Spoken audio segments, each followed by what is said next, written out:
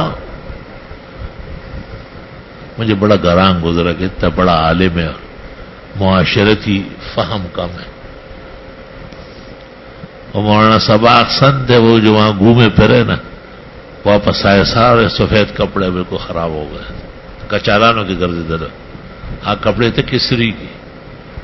میں نے کہا فارغ ہو گئے ہوئے؟ نہیں، میرے اوپر قیامت ہے. وہ مجھے کہتے ملئی سے پخیرا لے. ایک طرف مجھے زور لگ رہا ہے، دوسری طرف یہ مجھے سینے سے ملاتے. خیر جی، 5-6 مہینے بعد حضرت مولانا حمداللہ صاحب نے خط لکھا. پھر 5 بیت الخلاء بنے، لیکن اس کے افتتاح کا کوئی آدمی یہاں نہیں ہے. کراچی سے مہمانوں کو لے آؤ، ویراش جیدی اس افتتاح ہوگی. ادھر تک خلق ہوئے منگا زنانہ ہی اسے کور کے وفا لگی ابھی تک کور ہوئی.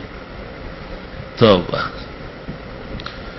بخاری شریف میں ام المومنین کہتی ہے کہ پہلے زمانے میں ہمارے ہاں بھی طہارت خانے نہیں تھے اور ہم زمانے جاہلیت کی طرف باہر جاتے تھے.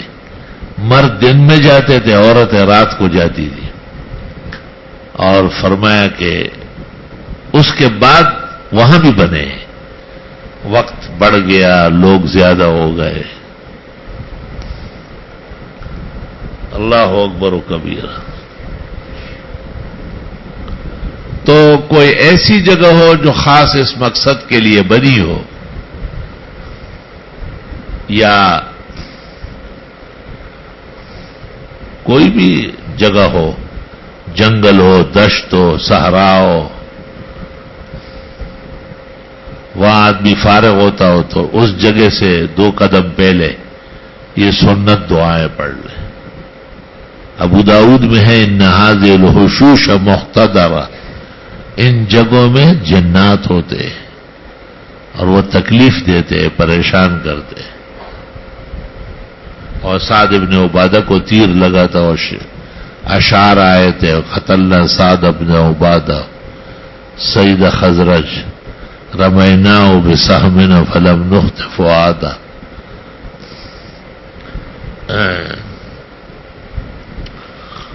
بیت الخلاء، اچھا بیٹھ جاؤ، اندہ خیال رکھو. کئی اس کو بیت الماء کہتے، اور یہ نجاست جو ہے یہ نام کو متاثر کرتی ہے. میری یادداشت میں طہارت خانوں پہ لکھا ہوتا تھا مکہ و مدینہ میں حمامات، اس سے پہلے بیوت الطہارات. آج کل لکھا ہوا ہے دوران المیاہ، جہاں مسلسل پانی گھومتا ہے. یہ جو پیشاب پاخانہ ہے نام متاثر کرتا ہے. نام تو نام اتنا گندا ہو جاتا ہے کہ پھر آدمی بولتا نہیں ہے. فارسیان جواب چائے کہتے تھے.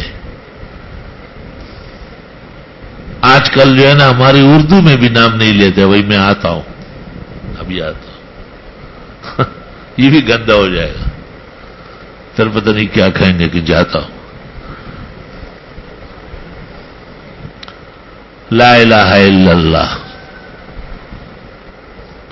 اچھے اعمال سے نام اچھا اثر لیتے، اور برے افعال سے نام بھی گندے ہو جاتے ہیں.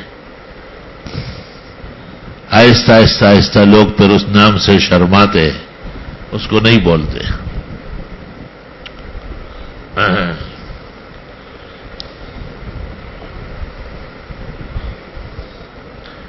وبه قال حدثنا قتيبة وحناد شیخان کبیران للائمة الستة.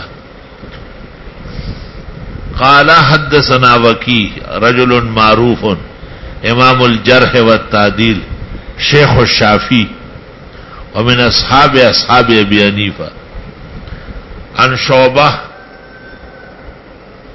شعبۃ بن الحجاج بھی امام ہے. عن عبد العزیز بن صہیب کبار تابعین میں سے.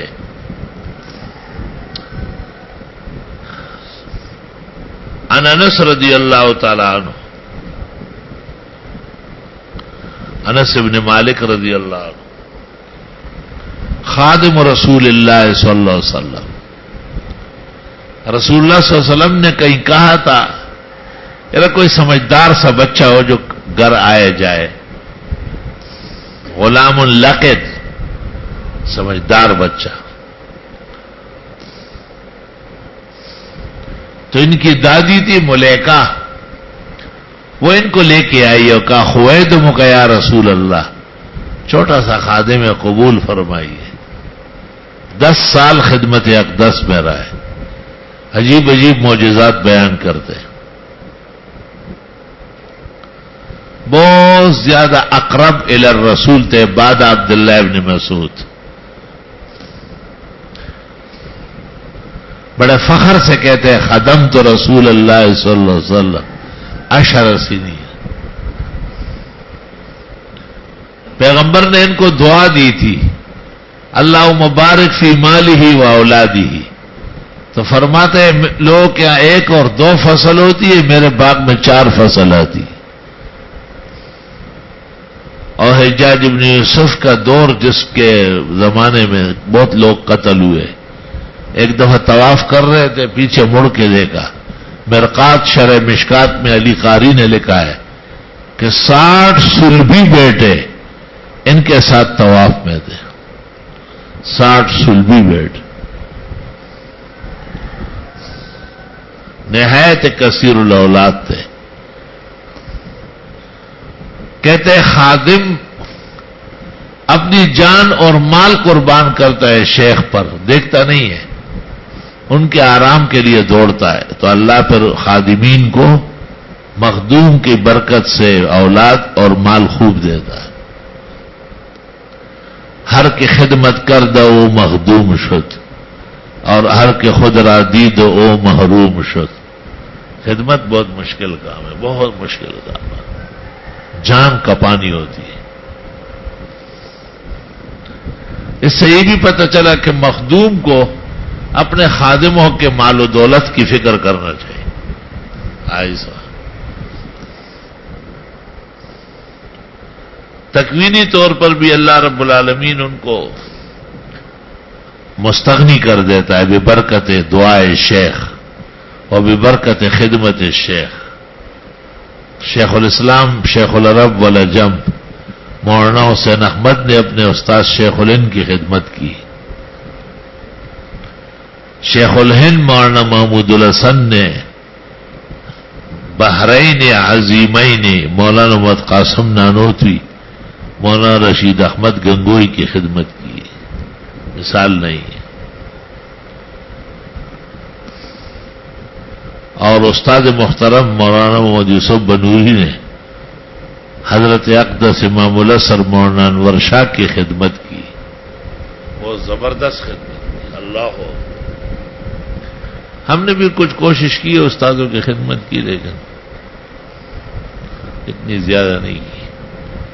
ہمارے زمانے میں ہمارے مولانا جمیل خان صاحب تھے, یہ دورے میں مجھ سے پہلے تھے, مولانا مفتاح اللہ کے ہم سبق تھے, لیکن استادوں کے بارے میں بہت زیادہ بہادر تھے, مثال نہیں ہے. میری زندگی میں میں نے کسی کو ایسا نہیں دیا, حالانکہ سیٹوں کا بیٹا تھا, ہر استاذ پر قربان تھا. استاذوں کے مرنے کے بعد ان کے اہل خانہ سے، ان کی بیویاں، بال بچے، ان کی شادیاں، ان کے خرچے سب مولانا جمیل کرتے ہیں.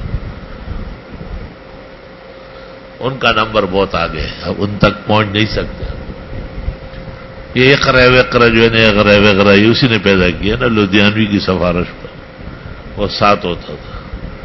ایک کمال ان کو یہ حاصل تھا کہ ہر بزرگ ان کی حمایت کرتا تھا. ہر بزرگ کسی کو چھوڑتا نہیں تھا.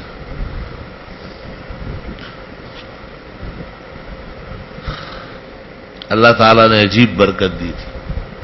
کئی موقعوں پر دیکھا میں نے، کاموں کا بالکل دیو تھا.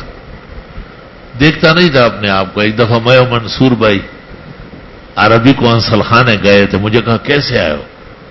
فون کرتے تھے میں آ جاتا، آپ کیوں آئے؟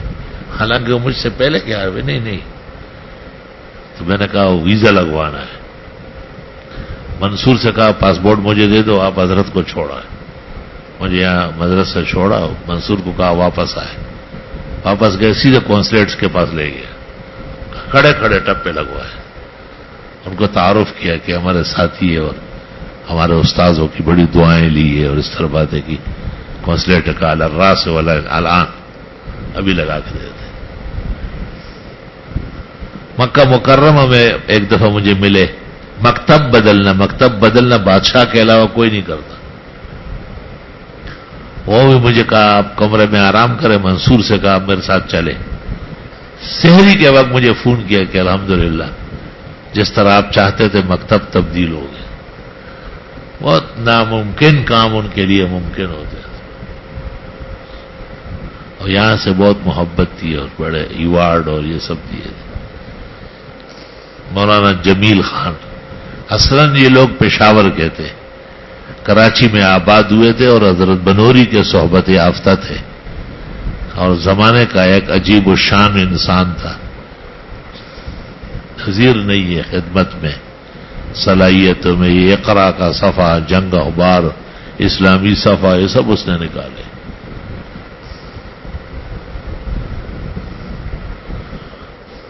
تواضع حد درجے.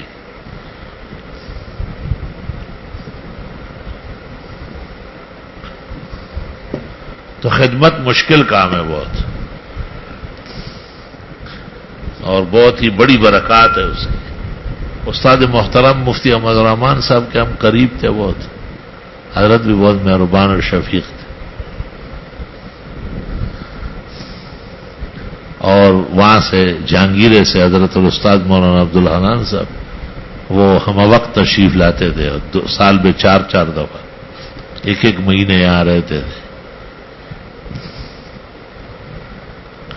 عمروں کے لیے ساتھ لے چلتے تھے اور سفروں میں کئی جہاں جب تک ان کی زندگی ساتھ دے رہی تھی ہر جگہ لے کے گیا. میں نے قاضی مظہر حسین کے جنازے میں بلایا تھا. ٹیلی فون کے میں نے کہا آپ کا ساتھی فوت ہوا ہے. قاضی صاحب چھوٹے تھے، مولانا بڑے تھے. مولانا 1933 میں فاضل تھے، قاضی صاحب 1943 میں فاضل تھے. لیکن 12 دیوبند کے ایک بڑے بزرگ تھے. حضرت بس میں بیٹھ گئے. جب وہاں پہنچے چکوال جنازہ ہو چکا تھا اور کمرے میں بیٹھے ہوئے تھے. طالب علموں کچھ کھانے وانے لگائے تھے. میں ملنے گیا. میں نے کہا جنازے میں نہیں پہنچے. انما الاعمال بالنیات. میں نے کہا پھر تو جہانگیرے میں رہنا چاہیے تھا. خیر تھوڑی دیر میں اعلان ہوا کہ ایک جنازہ قاضی صاحب کا ان کے علاقائی گاؤں بھی میں ہوگا. بھی وہاں قریب میں ایک جگہ بھی، کیونکہ تدفین وہی ہے. تو میں نے حضرت کو گاڑی بیٹھا. میں گاڑی بیٹھا وہاں چلتے. وہاں ان کو جنازہ مل گیا. پہلی صف میں کھڑے ہوا. مجھے کہتے ہیں انما الاعمال بالنیات. سمجھ میں آئی؟ استاد تھا یہ حدیث پوش ہوئی نا. آپ مذاق کرنا لوگ ہو رہا جنازہ ملا. واقعی حیران کن تقریر تھی ان کی. اعتماد اللہ تھا.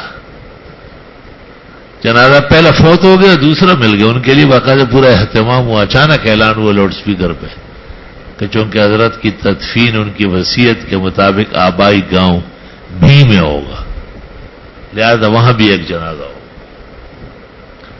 لا الہ الا اللہ.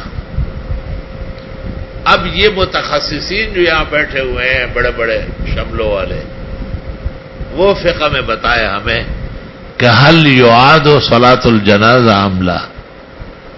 ظاہر فقہ میں تو لکھا ہے کہ جنازہ ایک دفعہ ہوگا، بار بار نہیں پڑھ سکتے. یہ ان مسائل میں سے ہیں جن پر کبھی عمل نہیں ہوا ہے، متروک العمل ہے. اور کہاں گئے؟ چپ گیا وہ نیو کراچی والا. ہاں وہ اب نہیں آئے گا، اس کو پتہ چلا ہے کہ میری خیر نہیں. وہ سست ہے، بے انتہا سست ہے، اس کا خون ٹھنڈا ہے. یہ جو جنازہ ہے نا، اس کا دوسرا تکبیر مقطوع ہے. السلام علیکم ورحمۃ اللہ، السلام علیکم، بس. لیکن علامہ شامی نے لکھا ہے کہ عمل نہیں ہے اس میں. اور ایک جنازہ دوسرا شہر لے جانا بھی منع ہے. والعمل خلاف ذالک، ولا یعاد صلاۃ الجنازہ والعمل خلاف ذالک. شروعی زمانے سے خلاف ہو رہا. فقہاء کو گنجائش لکھنا چاہیے. اللہ اکبر. اسی طرح یہ مسجد میں جو جنازہ ہے مردہ باہر رکھ کے اور چند آدمی باقی لوگ، یہ بھی فقہ حنفی میں گنجائش نہیں ہے. فتاوی عالمگیری میں ہے والکراہیۃ مطلقا، ہر حال میں مکروہ. اس کی گنجائش بھی نہیں مانی. اللہ اکبر و کبیر. فتاوی قاضی خان میں آپ کو یہ ملے گا کہ کتنے مسائل ہیں جن پر عمل نہیں ہے. اللہ اکبر و کبیر.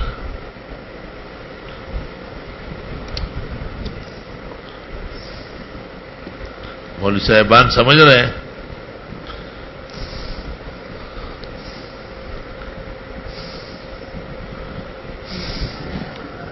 مجموعہ احادیث انس کی 1286 ہے. کل احادیث المرویہ من انس ابن مالک رضی اللہ تعالی عنہ 1286. متفقن علیہ 168 ہے بخاری مسلم کی. بخاری متفرد ہے 83 میں، مسلم متفرد ہے 71 میں. 93 ہجری میں بصرہ میں فوت ہوئے. لا الہ الا اللہ.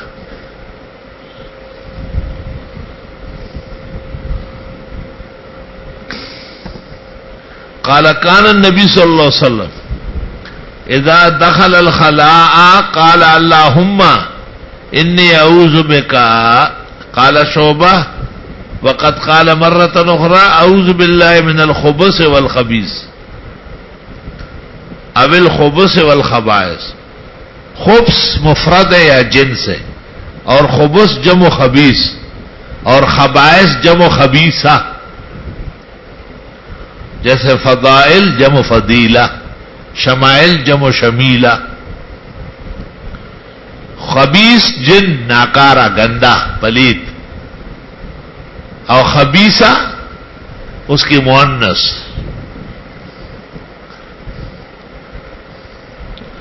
جنات چونکہ شیطانی نسل ہے، ان کا میلان انجاس کی طرف بہت زیادہ ہے. مولوی صاحبان سمجھ رہے ہیں؟ اس لیے جہاں مردہ نہلایا جاتا ہے وہاں بہت ہوں گے، جہاں پیشاب پاخانہ ہو وہاں گندے قسم کے جن ہوتے ہیں. صحرا میں بہت زیادہ ہوں گے، جہاں جہاں انسانی آبادی بڑھتی ہے پیچھے ہٹتے. ہمارے مدرسے میں چھٹیوں میں بہت ہوتے ہیں، طلبہ چلے جاتے ہیں. جب طالب علم آ جاتے ہیں پھر بھاگ جاتے ہیں. طلبہ جنات سے اوپر ہے، جنات تو پلاران دی. میں نے طلبہ کی بڑی کرامات دیکھی، خدا کی قسم بڑا حیران ہوں اس بات. ایک غلط کار طالب علم بھی بالکل صف ملائک کا ہوتا ہے. اللہ تعالیٰ ان سے بہت راضی ہے اور بہت انعامات و اکرام ہے. میرے تمام محبوب اور اچھے اعمال میں حب الطلبہ ہے. ڈانٹتا وانٹتا بہت زیادہ برا بلا، لیکن دل محبت سے بھرا ہوا ہوتا ہے. اصولی طور پر ان کی مدد، نصرت، ان کو راضی رکھنا، ان کا نام روشن کرنا، ان کو آگے بڑھانا، اس میں کمی نہیں کرتا. یہ ناظم واظموں سے مجھے عموماً یہ صدمہ رہتا ہے کہ جیسے میں چاہتا ہوں ایسی خدمت نہیں کرتا، خفا رہتا ہوں بہت.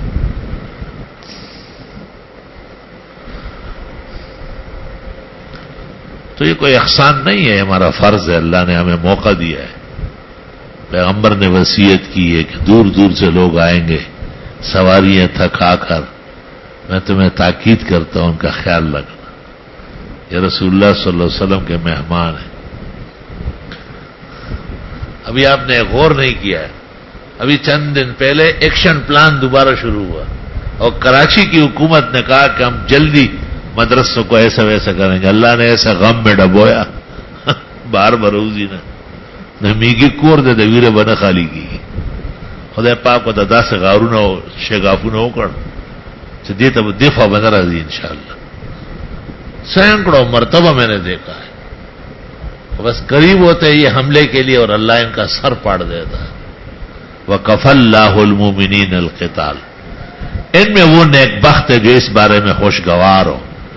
وزیر داخلہ جو وفاقی ہے چودھری نثار بہت مثبت الذہن ہے، سلیم الفطرت ہے، علماء اور دینی اداروں کا نہایت قدردان ہے. اللہ تعالیٰ اس کی حفاظت فرمایا، اس سے غلط فیصلے نہ کرایا. اور شریران خاندان، شریر خاندان ابدی ازلی دشمن ہے علماء کے، ابدی اور ازلی دشمن ہے، یاد رکھنا. ان کے چلتی نہیں، ورنہ یہ ایک ہی دن میں ختم کریں. قاتل جمعہ.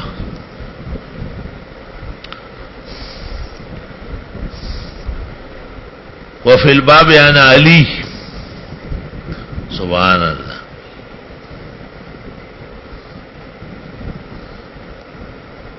حدیث علی اخرجہ الترمذی وابن ماجہ.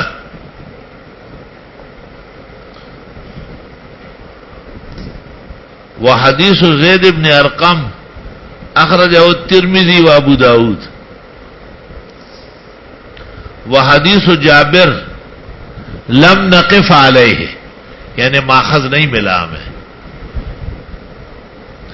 وحدیث ابن مسعود اخرجہ اسماعیلی فی معجمہ.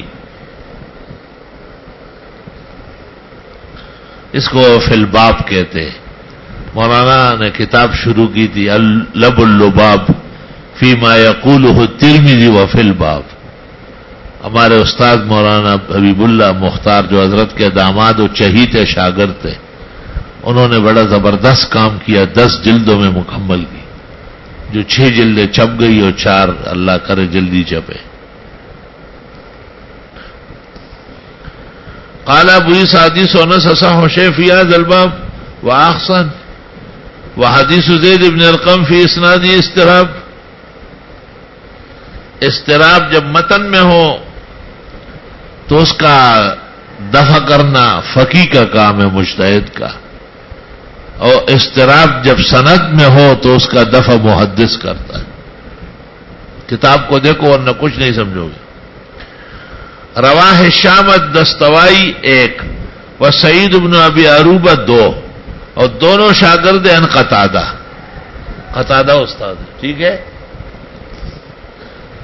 اب آگے فرق دیکھو. وقال سعید عن القاسم بن اوف الشیبانی عن زید بن ارقم. ہشام اور سعید دونوں شاگرد کس کے ہیں؟ قتادہ کے. لیکن سعید کہتے ہیں کہ قتادہ قاسم بن اوف شیبانی سے روایت کرتے ہیں اور قاسم بن اوف شیبانی زید بن ارقم سے کرتے ہیں.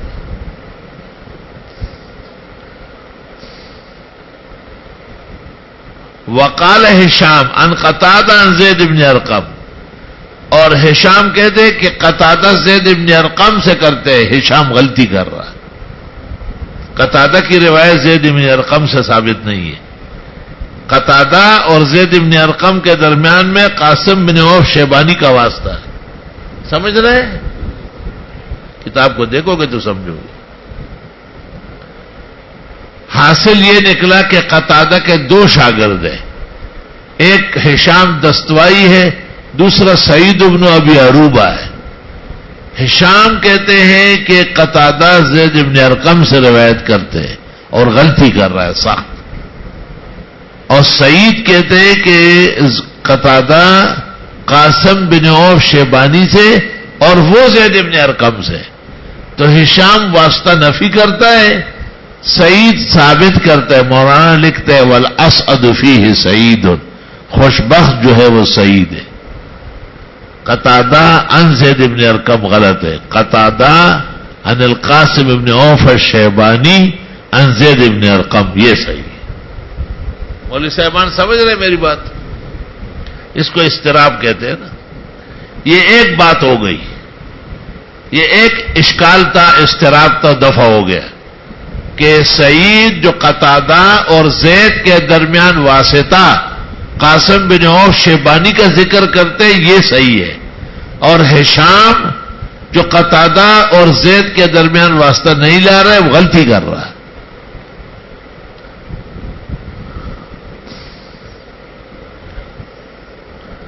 وَرَوَاهُ شُعْبَةٌ، ایک دو شاگرد قتادہ کے اور ہیں، قتادہ کے 4 شاگرد ہو جائے گے. وَرَوَاهُ شُعْبَةٌ وَمَعْمَرٌ، شعبہ اور معمر دونوں عن قتادہ عن النضر ابن انس، یہاں تک سند متفق ہے. دوسری سند میں شعبہ اور معمر دونوں قتادہ کے شاگرد ہیں، جیسے پہلے ہشام اور سعید شاگرد تھے، سمجھ گئے. لیکن وہاں قتادہ قاسم بن عوف شیبانی عن زید بن ارقم، اور یہاں قتادہ عن النضر ابن انس ہے. قتادہ سے اوپر استاد بدل گیا. گزشتہ سند میں قاسم بن عوف شیبانی تھے اور اس سند میں نضر ابن انس ہے. سمجھ گئے؟ یہ متفق علیہ، اس میں باس نہیں ہے. وقال شعبہ عن زید ابن ارقم، شعبہ کہتے ہیں کہ نضر ابن انس نے زید ابن ارقم سے روایت کی اور شعبہ صحیح ہے. وقال معمر عن نضر ابن انس عن ابیہ، اور معمر کہتے ہیں کہ نضر ابن انس نے اپنے والد حضرت انس ابن مالک سے روایت کی، اور یہ غلطی ہے، یہ فوش غلطی ہے، کیونکہ نضر ابن انس حضرت انس سے روایت نہیں کرتے. احمد نے مسند میں، بیہقی نے سنن میں وضاحت کی ہے.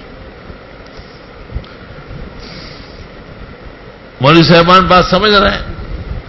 گزشتہ جہاں ہشام دستوائی اور سعید بن عروبہ کا اختلاف تھا، وہ قتادہ کا زید بن ارقم سے براہ راست تھا جیسے ہشام کہتے ہیں، یا قتادہ قاسم بن عوف شیبانی زید بن ارقم ہے، تو سعید یہ کہتے ہیں، اور سعید اسعد ہے، نیک بخت ہے.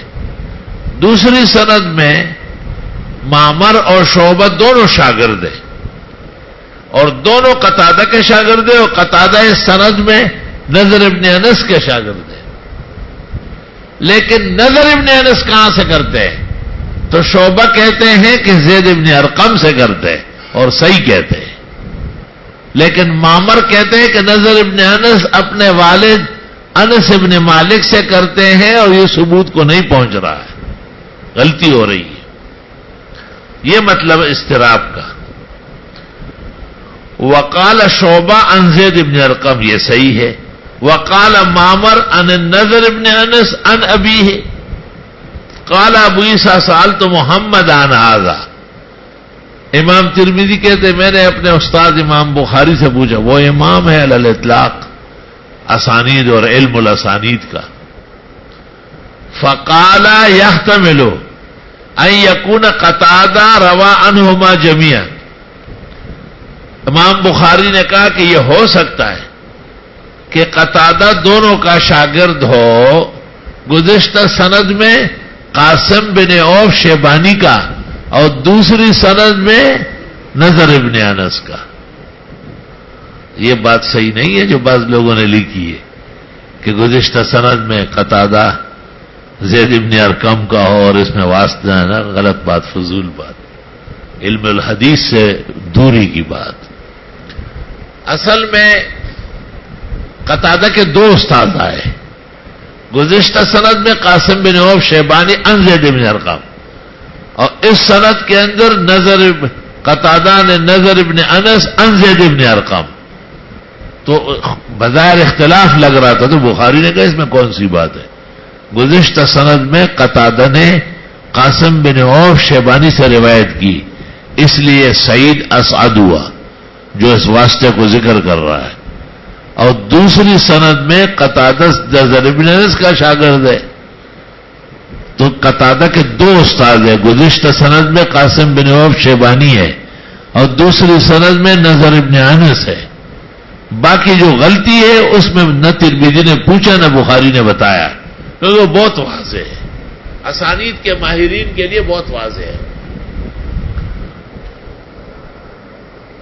جب حدیث میں مسئلہ بگڑتا ہو تو ترمذی بخاری سے پوچھتا ہے، یاد رکھنا.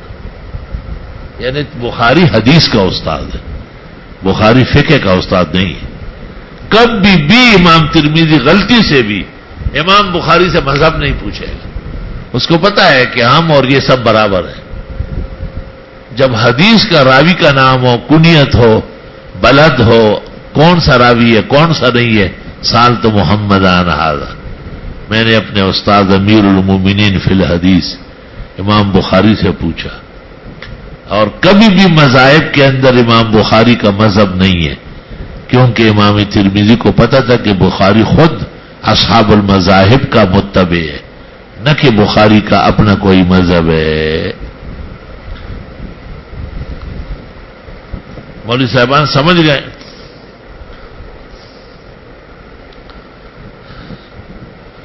وبه قال حدثنا احمد بن عبدہ الدبی قال حدثنا حماد بن زید عن عبد العزیز بن صہیب عن انس بن مالک رضی اللہ عنہ ان نبی صلی اللہ علیہ وسلم کان اذا دخل الخلاء، آپ جب بیت الخلاء داخل ہوتے، بیت الخلاء داخل ہونے کے بعد کلمات نہیں پڑھے جاتے، وہ محل نجس ہے. اذا دخل الخلاء اذا اراد ان يدخل الخلاء، جب آپ کا ارادہ ہوتا کہ بیت الخلاء داخل ہو جاؤں تو بایاں پاؤں آگے رکھ لیتے اور اس سے پہلے دعا پڑھ لیتے. بیت الخلاء میں ذکر لسانی تو یقیناً منع ہے، ذکر قلبی بھی منع ہے. وہاں اعضاء کو ساکن ہونا چاہیے، اور ساکت جب اختیار میں ہو. قال اللہم انی اعوذ بک من الخبث والخبائث. گزشتہ حدیث میں الفاظ میں بھی کچھ ہیر پھیر تھی، تو یہ دوسری طریق نقل کر کے امام ترمذی نے اس الفاظ کے جو اضطراب تھا اس کو رفع کیا کہ صاف ستھری روایت میں ہے اللہم انی اعوذ بک من الخبث والخبائث. خدا اس جگہ جو ناپاک جنات رہتے ہیں یا ناپاک جنیاں رہتی ہے ان کے شر فساد سے بچا. معلوم ہوتا ہے کہ پیغمبر بھی مدد الہی کے ہم وقت محتاج ہے. جو خود محتاج ہوتا ہے وہ نہ مختار ہوتا ہے، وہ نہ مالک ہوتا ہے، وہ نہ متصرف ہوتا ہے، وہ نہ حاجت روا ہوتا ہے، نہ مشکل کشا ہوتا ہے. یہ تمام غلط خیالات اور تصورات. مولوی صاحبان سمجھ گئے؟ ھذا حدیث حسن صحیح. اللہ اکبر و کبیرہ. اضطراب یاد رہے گا، کتاب میں صاف ہے. شاہ صاحب نے اشعار میں بھی نقل کیا ہے. عجیب و غریب عالم ہے وہ، ایک شعر نقل کیا ہے، اسے سارا مسئلہ حل ہو جاتا ہے۔ سبحان اللہ۔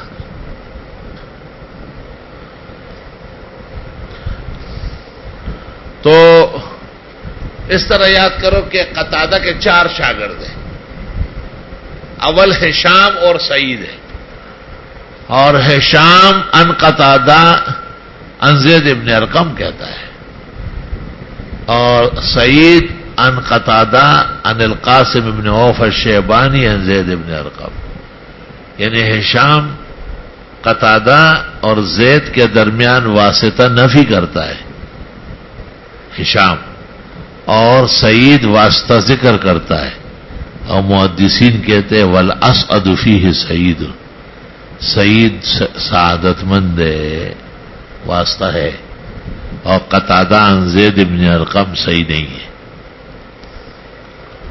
دوسری سند میں پھر 2 شاگرد ہیں قتادہ کے، شعبۃ بن الحجاج اور معمر ابن المثنى،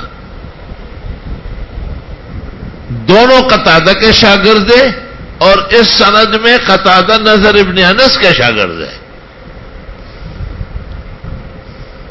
لیکن اختلاف اس میں ہے کہ نضر ابن انس کہاں سے روایت کرتے ہیں، تو شعبہ نے کہا کہ زید ابن ارقم سے کرتے ہیں، یہ صحیح ہے، اور معمر نے کہا ہے کہ اپنے والد انس ابن مالک سے، یہ غلطی ہے، نضر ابن انس نے اپنے والد حضرت انس سے کوئی روایت نہیں کی۔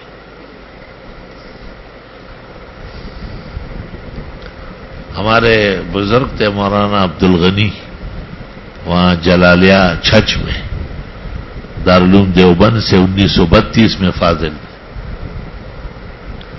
مظہر علوم کھڈا میں 40 سال استاد رہے تھے، بڑے اونچے عالم اور مدرس اور صاحب الفن، تقوی اور ورع کا ایک پیکر، دیکھنے کا ایک نظارہ تھا۔ تو لوگ ان سے سند مانگتے تھے نا، تو وہ دیوبند والا سند دیتے تھے۔ تو میں نے ان کو کہا کہ آپ کے والد سعد الدین مولانا، وہ مولانا محمد قاسم نانوتوی، مولانا احمد علی محدث، مولانا عبدالحی لکھنوی براہ راست شاگرد تھے، 126 سال میں مرے۔ تو مولانا نے کہا کہ نہیں، میں نے والد صاحب سے حدیث نہیں پڑھی، میں جھوٹ نہیں بول سکتا، میں نے کوئی کتاب ان سے نہیں پڑھی۔ ٹھیک ہے، والد صاحب کی سند بہت عالی ہے کہ لوگوں نے بنائی تو حضرت نے دستخط نہیں کی۔ تو کسی نے کہا کہ اگر یہ سند آپ کی ہوتی تو یہ مولانا مدنی، شیخ الہند سب نکل جاتے۔ کہا نہیں، ان کو نکالنا نہیں ہے، نہیں، ان کو ساتھ رکھنا، ان کے پیچھے چل رہا ہے، نہیں، ان کو نکالنا نہیں۔ مجھے علیحدگی میں کہا کہ میں نے اپنے والد صاحب سے کوئی سبق نہیں پڑھا، وہ علیحدہ مدرس تھے ہندوستان میں، اور ہم علیحدہ پڑھ رہے تھے دیوبند، مجھے خود انہوں نے بھیجا ہے۔ اور مولانا سعد الدین جو ان کے والد تھے، بڑے محقق مناظر تھے، اور مولانا محمد قاسم نانوتوی اور مولانا عبدالحی لکھنوی اور احمد علی محدث، یہ جو بخاری اور ترمذی کے موشی ہیں، براہ راست ان کے حدیث ان سے پڑھی سب سے، کتنا عالی سند ہے۔ لیکن مولانا عبد الغنی نے کہا کہ نہ، میں دیوبند فاضل ہوں، شیخ الاسلام سے میں نے بخاری ترمذی پڑھی، اور وہ شیخ الہند کا شاگرد ہے، وہ حضرت نانوتوی، یہ میری سند ہے، وہ والد صاحب والی سند میری نہیں۔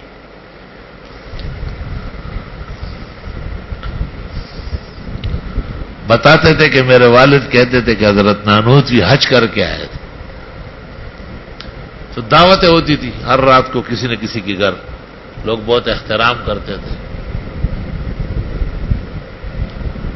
تو کہا میرا والد بھی ساتھ ہوتے تھے، خصوصی طلباء میں تھے، تو ہندوستانیوں کے کھانے بڑے چٹپٹے ہوتے، پسینے بہت آتے تھے، تو مولانا نانوتوی نے دیکھا، فرمایا تم تو نہائے بغیر نہلا گئے ہو، لا الہ الا اللہ۔ اور کسی پختون طالب علم نے منہ میں پان ڈالا تو وہ پریشان ہو گیا بہت۔ تو نانوتوی صاحب نے کہا پان اور پٹھان کہاں کا بیان، پٹھان کہاں پان کھاتے؟ وہ تو اگر کھاتے بھی ہے تو نسوار کھاتے. اب رنگین پٹھان آ گئے، جاپانی، ہر چیز کھاتے ہیں. ہاں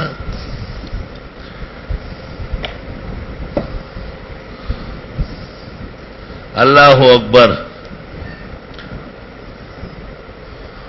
تو آج سے اس کو عمل میں شامل کرو کہ جب طہارت خانے جانے لگو تو اللہم انی اعوذ بک من الخبث والخبائث، یا اعوذ باللہ من الخبث والخبائث پڑھا کرو. اس میں قتل ہوا ہے باقاعدہ آدمی کا. پھر جنات نے کہا کہ ہم یہاں ہوتے ہیں، جو لوگ یہاں آتے ہیں اور اللہ سے پناہ نہیں مانگتے، ہم تیر برساتے ان پر. سعد ابن عبادہ شہید ہوئے. اللہ اکبر. مولانا آئے تو نہیں کہیں. باب ما یقول اذا خرج من الخلاء. بیت الخلاء نکلنے کے بعد کیا پڑھو گے؟ جاتے وقت بائیں پاؤں آگے کرو اور داخل ہونے سے پہلے دعا پڑھو، اور جب باہر نکلو گے تو دایاں پاؤں آگے کرو، اور نکلنے کے بعد دعا پڑھو غفرانک یا الحمدللہ الذی اذهب عنا الاذى وعافانی. قال كان النبي صلى الله عليه وسلم وبه قال حدثنا محمد بن حميد بن اسماعيل قال حدثنا مالك بن اسماعيل عن اسرائيل عن يوسف ابن ابي بردة عن ابيه عن عائشہ. یہ سارے معروفین ہیں، صرف محمد ابن حمید پر کلام کریں گے انشاءاللہ. یہ کون ہے؟ آگے ام المومنین عائشہ صدیقہ ہے. بی بی صاحبہ عمر میں کم تھی اور وزن میں بہت تھی، یعنی عزت و احترام میں بہت زیادہ تھی. بخاری شریف میں ہے کہ اللہ رب العالمین کی طرف سے انتخاب ہوا تھا اور جبریل کپڑوں میں لپٹی ہوئی ایک بچی کو لے آئے اور فرمایا ہاذی زوجتک، یہ آگے چل کر آپ کی بیوی بننے والی ہے. آپ نے کہا ان یک من اللہ یم دے، اگر واقعی خواب خدائی ہے تو ہو کے رہے گا. خواب کئی طرح ہوتے ہیں. چنانچہ 6 سال کی عمر میں قبل الہجرہ نکاح ہوا ہے اور 9 سال کی عمر میں اعلی تحقیق رخصتی ہوئی ہے بدر کے آس پاس. عجیب بات ہے. توبہ. وفات رسول کے وقت کہتے بی بی کی عمر 18 سال تھی لیکن لگتی بالکل بزرگ تھی. اور احفظ العالمین بعد الاربع وافقهها، مکثرات میں سے ان لوگوں میں سے جن سے زیادہ حدیث مروی ہے.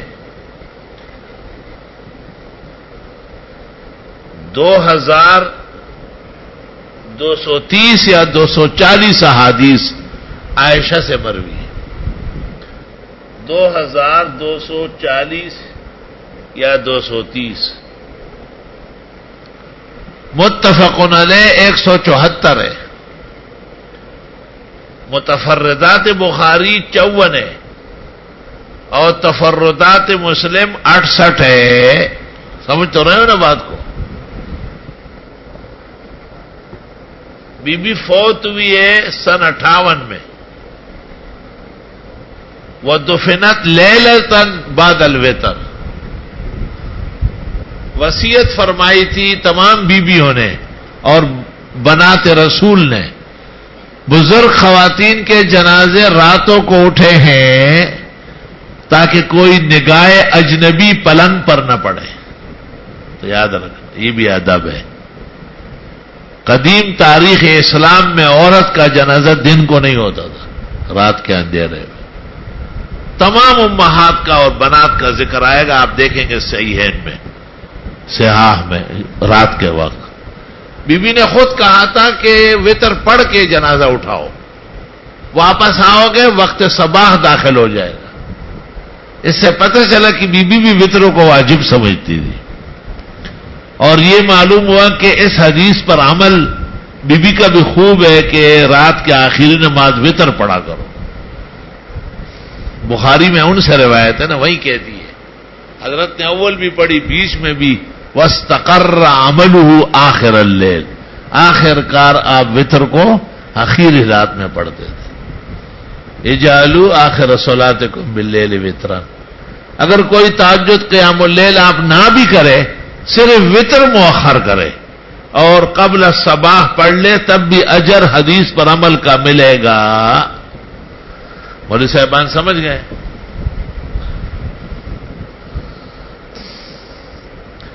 اس حدیث میں پیغمبر سے دعا یہ مروی ہے کہ جب خلا بیت الخلا سے باہر نکل تو غفرانہ کا، اے اطلبو غفرانہ کا، اسألو کا غفرانہ کا، آپ سے بخشش مانگتے ہیں. قال ابو عیسیٰ حدیث حسن غریب لا نعرف الا من حدیث اسرائیل بن یوسف وابو بردہ ابن ابی موسیٰ اسمه عامر بن عبداللہ ابن قیس الاشعری وبهذا القدر نکتفی اليوم ولا یورا فی هذا الباب الا حدیث عائشہ. اس پر تعجب کیا گیا کہ اس باب میں تو 11 کے قریب احادیث ہے. امام ترمذی کیسے کہتے ہیں کہ اور حدیث نہیں ہے؟ تو ان کے خیال یا ان کے شرطوں پر نہیں ہوگی. استاد آپ کیا حال ہے؟ الحمدللہ رب العالمین. اللہم صل وسلم علی نبی النبیین ورسول المرسلین سید الاولین والآخرین وعلی آلہ واصحابہ اجمعین. ربنا آتنا فی الدنیا حسنہ وفی الآخرۃ حسنہ وقنا عذاب النار. ملک اور شہر کے لیے دعا فرمائے، اللہ امن و امان قائم رکھے. اہل حق، اہل علم، طلباء، علماء، مدارس، مساجد، ان کے بخواہ معاونین، محسنین، محبین، منقادین، شاکرین، اللہ سب حفظ و امان سے رکھے. صلی اللہ